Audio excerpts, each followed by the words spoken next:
Capítulo 6. Vivir en el campo no cambiará las cosas. La tarde caía. En la habitación, todavía alejadas de las ventanas, las sombras parecían ocupar el espacio desde el fondo de la casa, opacando con la lentitud del atardecer los contornos de los muebles y los libros. Afuera se extendían disciplinadas por los últimos rayos del sol y hacían perder casi inadvertidamente todos los contrastes en un verde difuso, aterciopelado, cada vez más oscuro. Tal vez ese viaje haya sido toda una experiencia para usted, pero debo decirle que es apenas una anécdota. John dijo esto en un tono vago, impersonal, que reservaba para sus más venenosas sentencias. Y personalmente no me resulta muy atractivo para escribir algo sobre eso, lo siento. La anciana, que hasta ese momento le sonreía expectante, por unos segundos mantuvo la misma expresión hasta que, finalmente, la decepción se dibujó en su rostro. Oh, realmente lo lamento. Yo pensé que podía resultarle de algún interés. John vio que el humor de su anfitriona a todas luces había cambiado. Tal vez para disimularlo, ella se levantó y encendió una lámpara que se hallaba en una mesa justo detrás de John.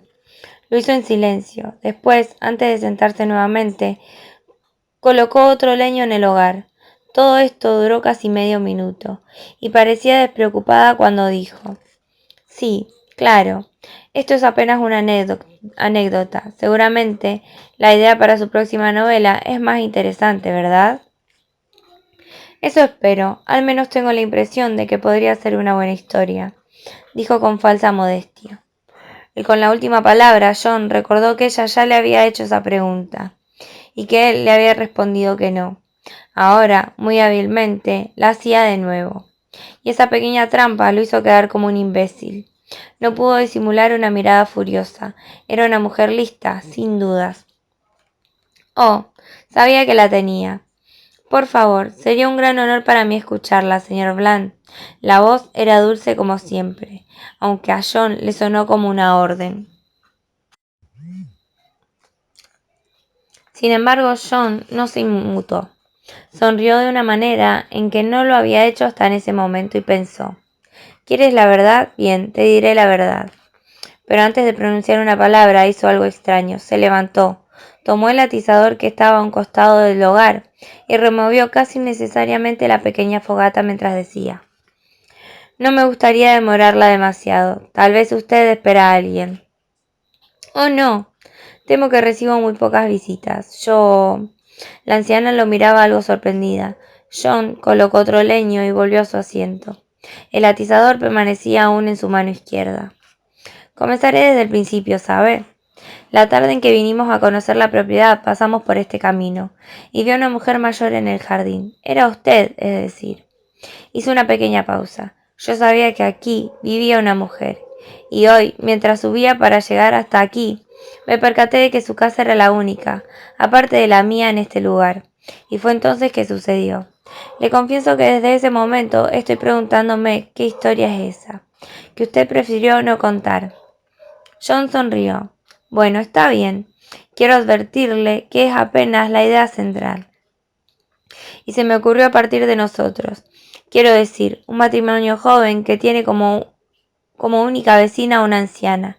Claro, no todo se corresponderá a esta situación.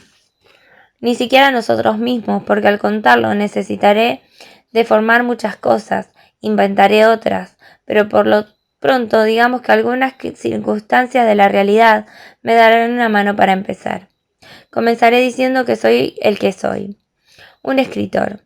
Supongamos que soy también algo mediocre, un escritor mediocre que sabe que nunca ganará mucho dinero, ya sea porque no tiene el talento suficiente o porque las historias que escribe pertenecen a un género agotado que ya no le interesa a nadie. Este escritor, o mejor, John, hizo una pausa, miró a su interlocutora y sin sacarle los ojos de encima sonrió. Si usted me permite, hablaré en primera persona, ¿sabe? Me resultará más fácil, porque así fue como lo pensé. Y mi personaje, por el momento, no es otro que yo mismo. Oh, sí, por supuesto, dijo entusiasmada la señora Greenwood. Bien, habría que hacer un poco de historia para empezar. Enciendo un cigarrillo, y entrecerrando los ojos comenzó.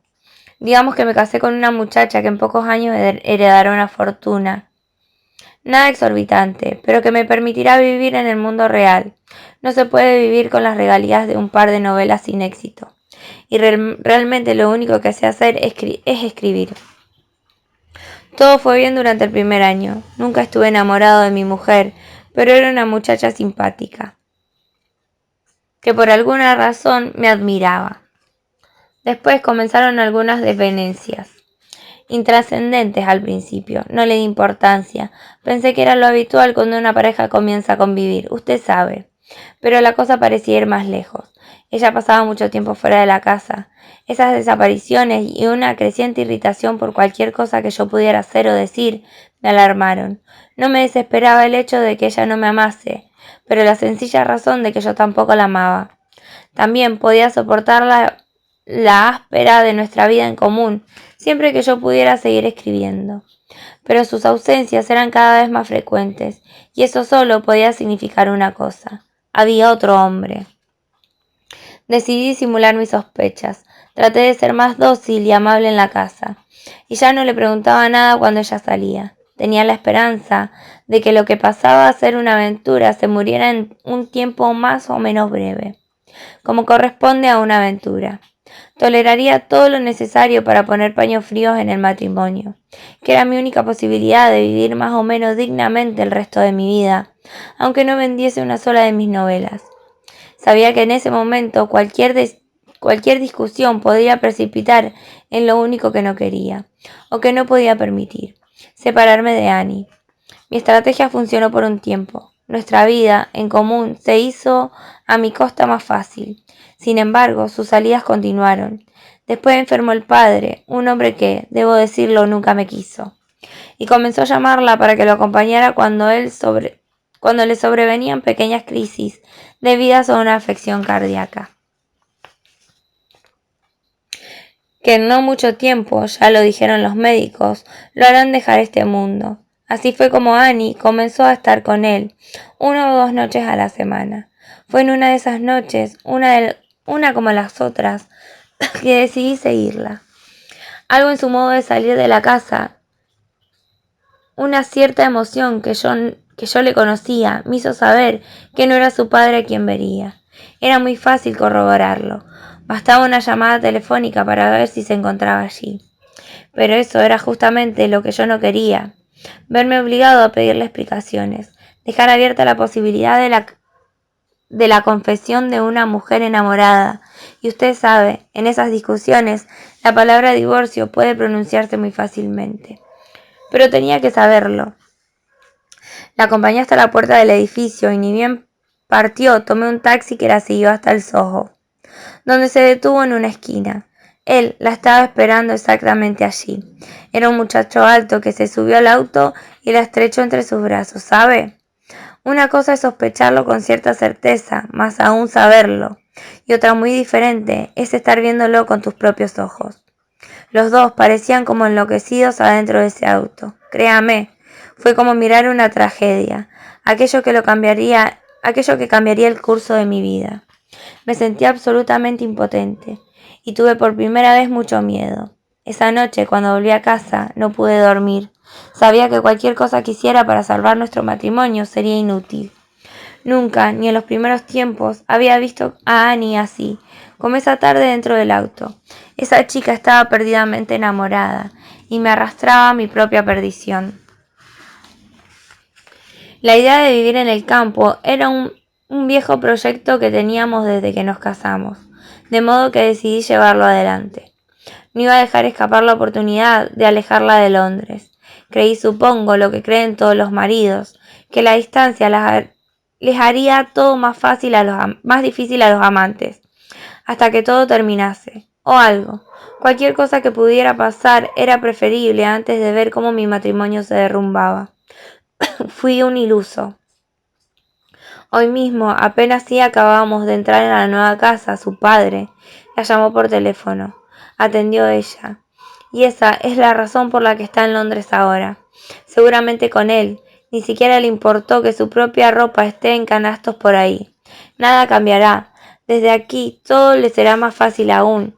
Ahora la distancia justificará las demoras, prolongará sus ausencias, y eso explica por qué aceptó tan fácilmente mi propuesta de mudarnos aquí, a Chipping Compton. Como verá, fui un idiota. John hizo un pequeño silencio antes de continuar. Necesitaba hacer algo que terminase con este asunto para siempre, pero no sabía qué. No encontraba ninguna salida. Pero como sucede siempre que estamos separados, algo ocurre. Hoy descubrí que los únicos seres vivientes en este lugar encantador somos nosotros y usted. La idea acudió, por así decirlo, casi sin buscarla, por pura obra de las circunstancias. Mientras cruzaba su jardín, no solo supuse que era lo que iba a escribir, sino que esa escena, yo mismo entrando a su casa, con la repentina felicidad del escritor cuando encuentra una idea, ya era parte de la novela, y yo su protagonista. Porque todo comenzará así. Un hombre que tiene por costumbre visitar a sus nuevos vecinos, llega a la casa de una anciana absolutamente desconocida. Él mismo no sabe, hasta que llama a la puerta, que ha decidido matarla.